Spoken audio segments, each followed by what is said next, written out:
যেই দিন আল্লাহর হাবিব নবী আম্মাজান আমেনার পেট মোবারকে রেহেমে পাকে এসেছেন, সেই দিন থেকে মক্কার সব নারীরা মা আমেনার দিকেই নজর রাখতো, খেয়াল রাখতো, সিআইডিগিরি করতো।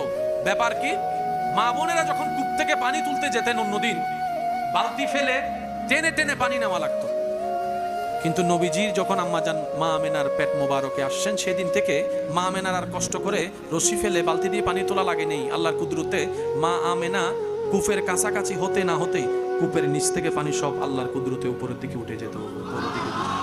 এখন মা আমেনার এই কাণ্ডটা, উনি যাওয়ার এই ঘটনাটা যখন মক্কা মহিলারা দেখলেন, ওনারা চিন্তা করে একা একা আর পানি নিতে যাওয়ার কোনো দরকার নাই, মা আমেনার জন্য অপেক্ষা কর, কষ্ট সব কমে যাবে। এবার যখন একসাথে যেতেন সব মহিলারা মিলে বলতেন, আমেনা তুমি এখন নিও না, কারণ তুমি নিয়ে যদি চলে যাও আমাদের সব আবার রসিবেলা লাগবে, তো তোমার নেওয়ারও দরকার নাই, কলসটা কোলো নেওয়ারও দরকার নাই, তোমার কলস আমরা নিয়ে নিব, তুমি শুধু দাঁড়ায় থাকো, দাঁড়ায় থাকো, দাঁড়ায় থাকো।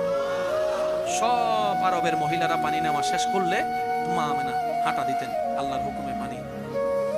মা আমেনা যে পথে হাঁটতেন সূর্য এবং মা আমেনার মাঝখানে একটা মেঘ ছায়া দিয়ে রাখতো, যেন সূর্যের তাপ মা আমেনার শরীরকে কষ্ট দিতে না পারে।